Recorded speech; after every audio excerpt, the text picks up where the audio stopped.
उत्तराखंड में लगातार कोरोना मरीजों की संख्या बढ़ती जा रही है। आज उत्तराखंड में कोरोना के 31 नए मामले सामने आए हैं। इससे उत्तराखंड में कोरोना मरीजों की संख्या 3124 पहुंच गई है। तो उत्तराखंड की हेल्थ बुलेटिन के अनुसार आज उत्तराखंड के देहरादून में 12, नैनीताल में 7 कोरोना के केस मिले हैं, जबकि उत्तरकाशी और उधम सिंह नगर में 4 कोरोना पॉजिटिव मरीज मिले हैं। वहीं अल्मोड़ा, बागेश्वर, हरिद्वार और पौड़ी में एक केस सामने आए हैं। आज 22 लोग कोरोना से ठीक भी हुए हैं। और वहीं खबर आई है नैनीताल से, जहां पर घास लेने जाने की जिद पड़ गई, 3 महिलाओं पर भारी, 3 महिलाओं की मौत हो गई है। तो उत्तराखंड के खेरना में कोसी नदी पार कर रही 3 महिलाएं पानी के तेज बहाव में बह गई। 3 महिलाओं की जिद भारी पड़ गई। मवेशियों के लिए घास लेकर लौट रही तीनों महिलाएं पानी के तेज बहाव में बह गई। वहीं स्थानीय लोगों ने इसकी सूचना पुलिस को दी, तो मौके पर एसडीआरएफ और पुलिस की टीम पहुंची।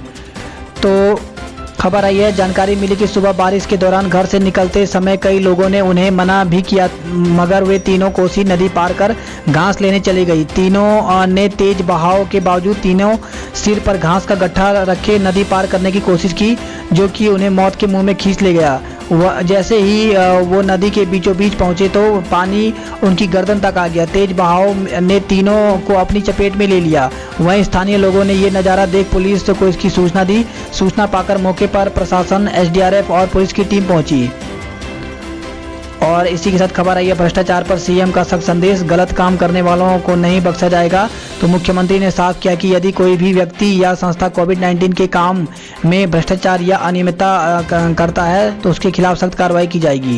एक बैठक लीजिए, नाम का शासन की जांच है, अब गोपनीय ना होकर खुले तौर पे हो, तो कहीं ना कहीं ये मान जाए करप्शन को लेके आपका जो एजेंडा है अभी भी वो उसी तरीके से है। और 2022 में करप्शन एक बड़ा करप्शन को लेकर जब मैंने शपथ ली थी तभी मैंने ये बात कही थी कि भ्रष्टाचार के खिलाफ हमारी जीरो टॉलरेंस की नीति पर हम लोग काम करेंगे, और ये तब तक रहेगी जब तक हम हैं। इसलिए जो बात मैंने कही, एक तरह से मैंने दोहराया है उस बात को। और हम करप्शन को किसी भी हालत में बर्दाश्त नहीं करेंगे। अगर हमारे पास कोई भी तथ्यात्मक जानकारी आती है तो हम उस पर एक्शन करेंगे। हमने एक्शन किए हैं, आगे भी करते रहेंगे। किस तरह के डायरेक्शंस अधिकारियों को दिए हैं, खासतौर से क्योंकि जांचों में पेंडेंसी न पड़े, सीधे तौर पे शुरुआत से ही आपका ये रहा है?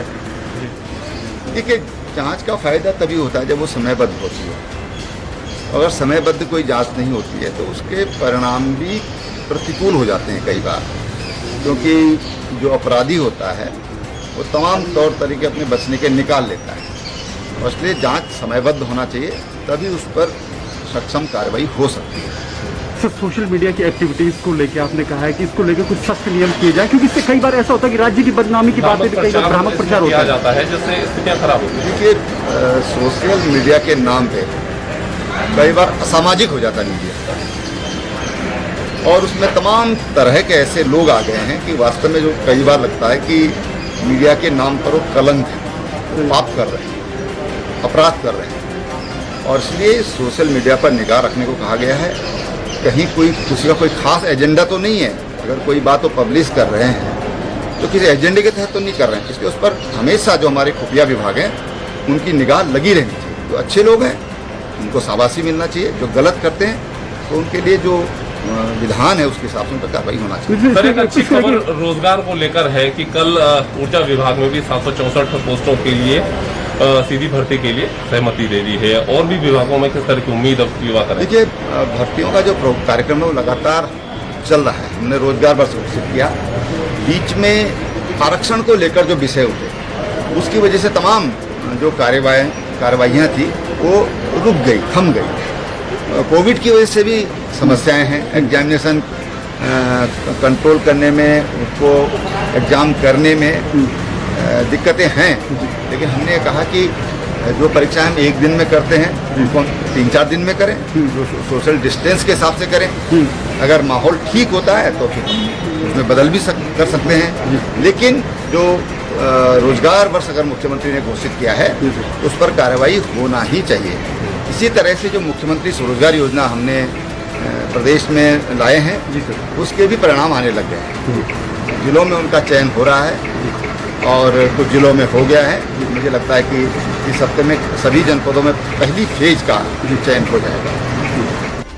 और इसी के साथ खबर आई है सोमवार को कांग्रेस कार्यकर्ता करेंगे प्रदेश व्यापी आंदोलन। तो देहरादून में सोमवार को कांग्रेस कार्यकर्ता प्रदेश अध्यक्ष प्रीतम सिंह के नेतृत्व में पेट्रोल डीजल की बढ़ती कीमतों को लेकर विरोध प्रदर्शन करेंगे। इस दौरान कांग्रेस के वरिष्ठ नेता, पूर्व मंत्री, पूर्व विधायक समेत महानगर अध्यक्ष मौजूद रहेंगे। और रुड़की से खबर है जहां पे रुड़की बिजली विभाग की बड़ी लापरवाही, नाली में दौड़ा करंट, मजदूर की मौत हो गई है। तो रुड़की में एक बार फिर से प्रशासन की बड़ी लापरवाही के कारण एक मजदूर की जान चली गई। ताजा मामला रुड़की के गंग नहर कोतवाली का है, जहां विद्युत विभाग की लापरवाही से एक मजदूर की जान चली गई।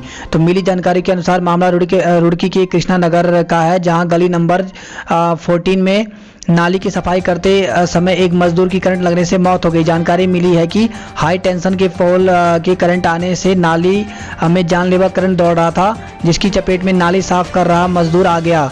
वहीं सूचना पाकर मौके पर पुलिस पहुंची और शव को कब्जे में लेकर पोस्टमार्टम के लिए भेज दिया है। और मसूरी से खबर आई है जहां पे मसूरी में खाई में गिरी कार, पति पत्नी की दर्दनाक मौत, युवती व चालक गंभीर रूप से घायल हैं। तो मसूरी से खबर है जहां पे देर रात मसूरी किमाड़ी मोटर मार्ग पर किमाड़ी के पास एक इनोवा अनियंत्रित होकर के करीब 300 मीटर गहरी खाई में जा गिरी, जिसमें 4 लोग सवार थे, जिसमें एक महिला व पुरुष 2 लोगों की मौके पर ही मौत हो गई। स्थानीय लोगों की सूचना पर मौके पर पहुंची पुलिस व एसडीआरएफ की टीम ने 5 घंटे रेस्क्यू के बाद घायलों व मृतकों को खाई से निकाला। 108 की मदद से उनको देहरादून हायर सेंटर में रेफर किया गया है। वहीं इनोवा कार में 3 सदस्य एक ही परिवार के थे, जबकि एक ड्राइवर था जो नोएडा से मसूरी आए हुए थे। घटना में पति पत्नी की मौत हो गई, जबकि उनकी पुत्री आरुषि एवं ड्राइवर घायल हैं।